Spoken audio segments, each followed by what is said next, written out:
Afternoon, everybody. Welcome to today's press conference at the end of our bilateral discussion with the Defense Minister of Canada. I am going to moderate just like we've done before. We'll start out with some opening comments by Secretary Austin, then Minister Anand, and then I will moderate the Q&A. We have a hard stop here in 20 minutes at 3 o'clock, so we'll do the best we can to get through as many questions as we can, the goal being 2 on each side, but again, we'll have to see how far we can go. It would help if when you do ask your questions, you can limit your follow-ups. With that, Mr. Secretary. Well, let me start by thanking the Minister for making the trip to Washington. And I know that the past few days have been pretty busy, and I'm glad that you could join us today. Now, we just saw each other Tuesday in Germany at Ramstein Air Base at this week's historic meeting of what is now the contact group on Ukrainian defense. And Canada stepped up with an important announcement on armored vehicles and other vital capabilities for Ukraine. Madam Minister, that's just what we've come to expect from Canada and from your own leadership and sense of moral purpose. So it's no surprise that we had such a highly productive meeting today. It reminds us how much close friends and valued allies matter. And we know that we can count on the enduring partnership between the United States and Canada. Canada isn't just a great neighbor, it's also a true friend and a steadfast ally. And today, we're grateful for Canada's resolute support of the Ukrainian people after Russia's reckless and lawless invasion. Now, moving forward from today's discussion and from our meeting in Germany, I'm proud to note that the President has now requested $16 billion for the Department of Defense to address Ukraine's self-defense needs in the crucial weeks ahead.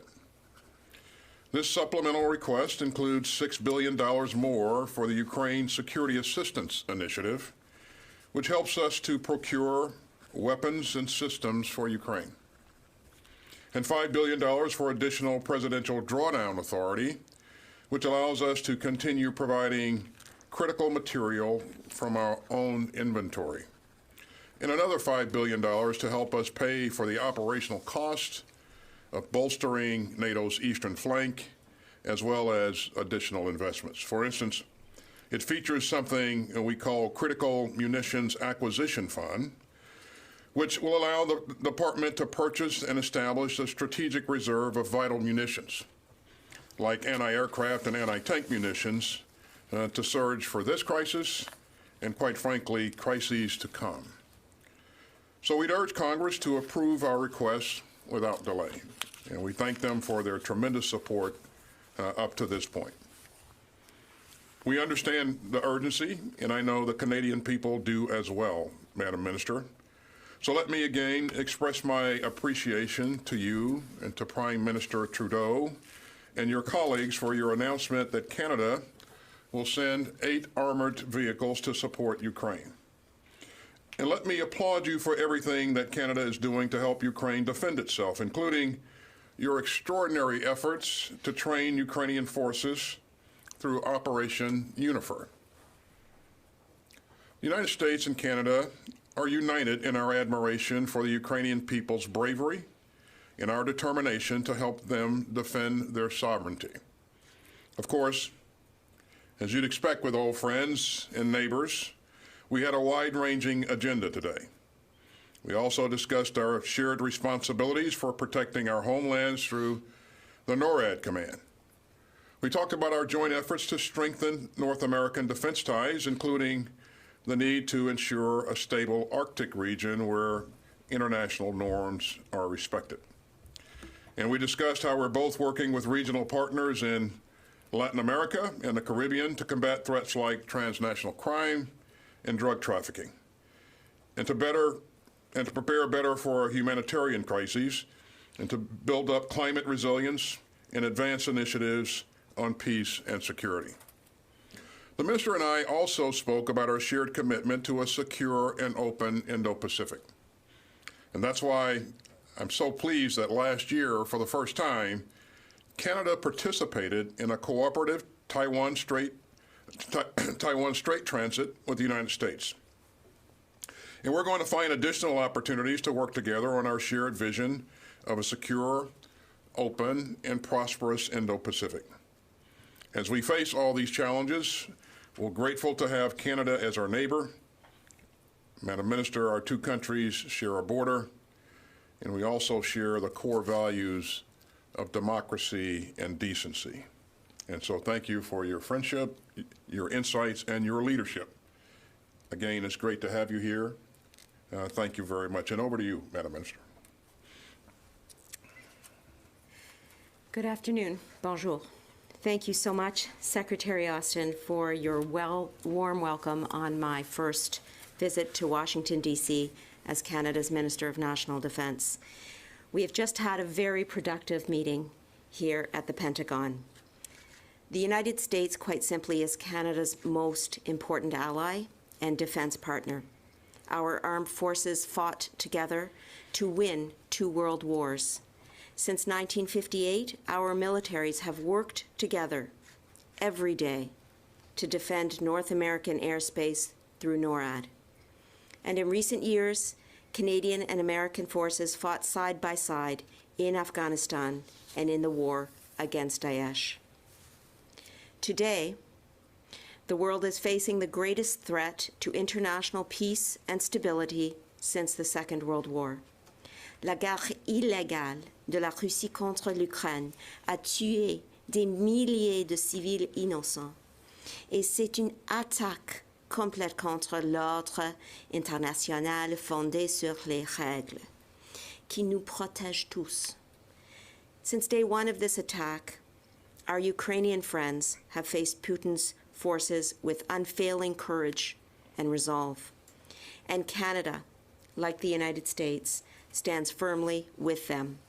Since 2015, the Canadian Armed Forces have trained over 33,000 Ukrainian personnel through our training mission, Operation Unifier. And since the beginning of this crisis, Canada has donated machine guns, pistols, sniper rifles, Carl Gustaf anti-tank weapons, hand grenades, precision cameras for military drones, and this equipment is making a real difference in Ukraine's war effort. Last week, in conjunction with our American allies, we stepped up our support by delivering M777 howitzers to Ukrainian forces.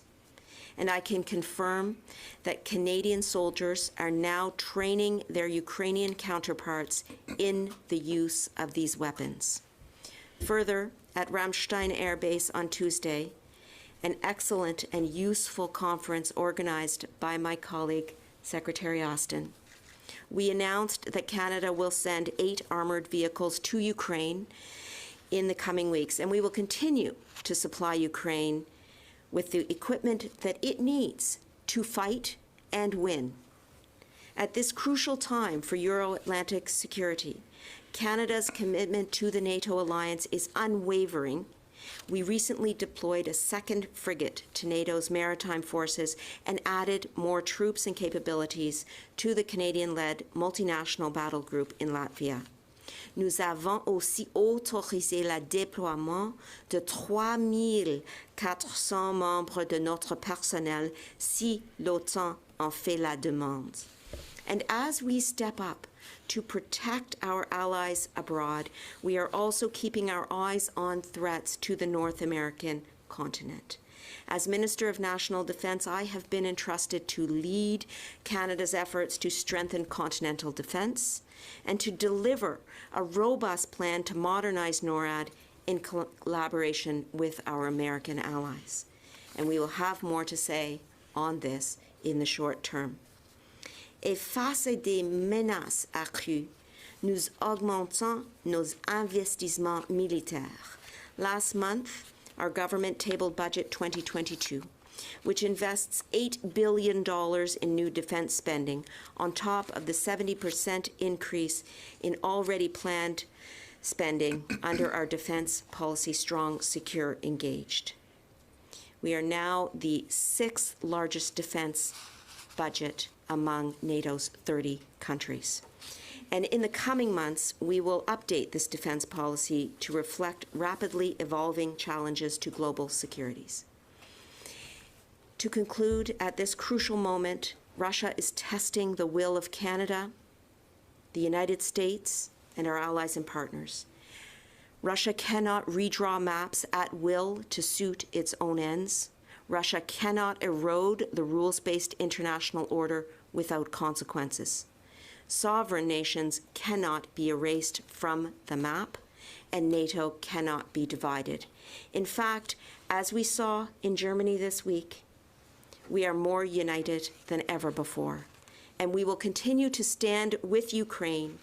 We remain prepared to defend every inch of NATO territory, and we will always do whatever it takes to ensure the security of our North American continent. Thank you, Mr. Secretary, for your partnership. Thank you for your friendship on this and shared defense issues generally. I appreciate it. Okay, we'll take a few questions here. We'll start with Bob Burns, Associated Press. Thank you, Mr. Secretary. In announcing the new request to Congress for billions more dollars to provide additional military assistance to Ukraine, the White House said that among the materials that you will be providing are what they call, quote, advanced air defense systems.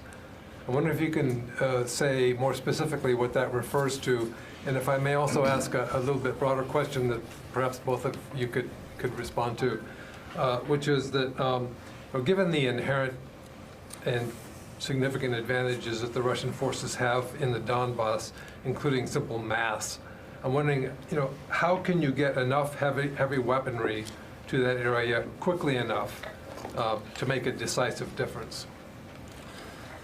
Well, Bob, before I answer your question,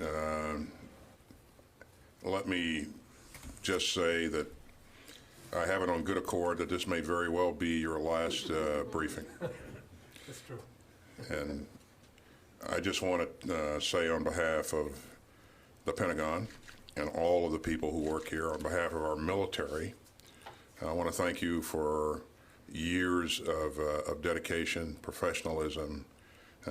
You are the epitome of a pro. In many, many cases, our population has seen our military through your eyes and those of your colleagues. But you've set a great example for those who will follow you to emulate. So thanks a lot for everything you've done. And God bless you for serving our country the way that you have. On the issue of air defense, Bob, you know that air defense has been a critical aspect of this entire fight. Early on, the Russians sought to neutralize the Ukrainians' air defense system, but obviously were not effective in that effort. And so because the Ukrainians had substantial air defense air defense capabilities remaining, they were able to deny the Russians the ability to establish air superiority. The Russians, as you would imagine, will continue to try to find ways to take out all of their air defense capabilities. And we need to stay focused on this. We need to make sure that we're providing them the capability to replenish those air defense capabilities if they are taken out. So this is a work in progress. We will continue to resupply them with the types of systems that you've seen us provide them. Short range, medium range, and most important, long range air defense systems. Those long range air defense systems like the S-300 play a critical role. And if those are taken out, then we'll make sure that we're working with our allies and partners to make sure that we're providing them additional capability as quickly as possible. So that doesn't refer to a new type of American air defense system? We don't have a new type to announce, Bob. So we will continue to use those systems that have been most effective. Mm-hmm. And on the broader question about getting enough heavy weaponry in the Donbass to make a difference quickly enough? Well, absolutely. Bob, that's what we've actually been focused on, and that was really a key element in the meeting that we conducted on Tuesday. we need to not only to get capability there to them quickly, it needs to be the right kind of capability. And so what will be decisive in this next fight is long-range fires. And as we interact with the Chad and the Minister of Defense on a routine basis, these are the kinds of things that they are requesting. You know, they believe that long-range fires will be key in their efforts going forward. And so we are moving as quickly as we possibly can to provide them those capabilities. And I would point out to you, and I think you know this, but the President signed a package of $800 million on Thursday. On Saturday, the first howitzer from that package showed up at the airfield. And so that's the speed of war that we're operating at. And we've encouraged our allies and partners to work with us to move as quickly as we possibly can. Thank you. We are completely on the same page with our U.S. ally on the importance of the delivery of aid as soon as possible, as quickly as possible.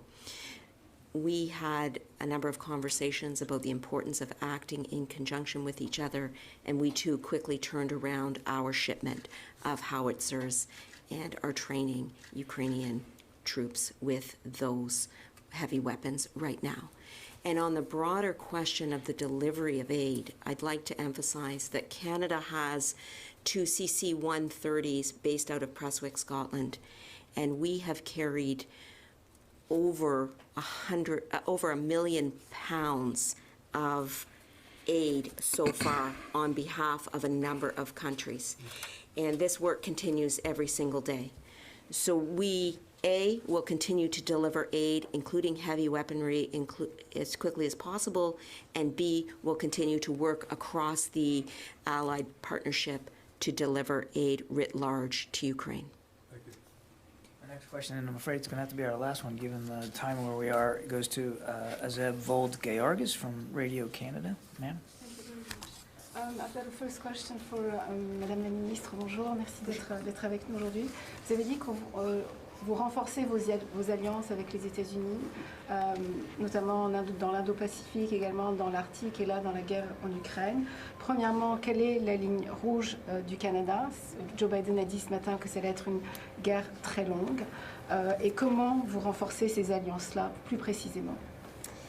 Merci beaucoup pour la question. Bien sûr, nous sommes d'accord avec le président Biden aussi que ça sera une guerre très longue peut-être et nous devons être ensemble avec nos partenaires et alliés pour livrer l'aide militaire, létale et non létale à l'Ukraine. Donc ça, c'est une priorité pour notre gouvernement et nous continuons de travailler avec nos partenaires et alliés comme les États-Unis. Donc il y a des autres priorités pour nous aussi, comme vous avez dit dans votre question. Premièrement, la modernisation de NORAD ici dans le continent. Et qu'est-ce que nous allons faire? Nous continuons de travailler sur les systèmes, sur les surveillances pour s'assurer que nous allons avoir la technologie et l'interopérabilité entre nous deux, d'avoir une relation très dure et très prudent aussi. Et donc, les autres priorités, comme mon collègue a dit déjà, sont dans l'Indo-Pacifique.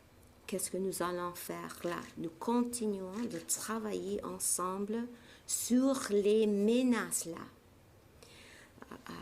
et considérer les menaces de Chine, la Russie et de s'assurer que nous allons être ensemble sur les menaces et les autres si il sera le cas. Merci. Si c'est possible en anglais pour mes collègues. Rapidement, si vous pouvez le dire en anglais. Très vite. We will continue to work with our American allies on the war in Ukraine. In particular, our continued conversations on items like heavy weaponry, on items like the sending of vehicles to Ukraine will continue to be part of our playbook in terms of how we respond with military aid to the war in Ukraine. Working across the Allied partnership with all countries to deliver aid to Ukraine as quickly as possible. I'm afraid we're going to have to stop it there, folks. We're right at 3 o'clock, and we did have a hard stop, so I apologize we couldn't get to everybody, but She's pretty tough. She'll kick me in the shins if I don't keep her on time. But let me just, and all kidding aside, she is incredibly effective and a great partner, represents Canada incredibly well, and has been completely engaged throughout on the Ukraine issue. Now, let me thank the Minister for spending some time with us here today, but let me also thank her for, and Canada, and for what you're doing to support the overall effort. So look forward to working with you in the future. Likewise, and thank you so much for hosting me here today. Thank you.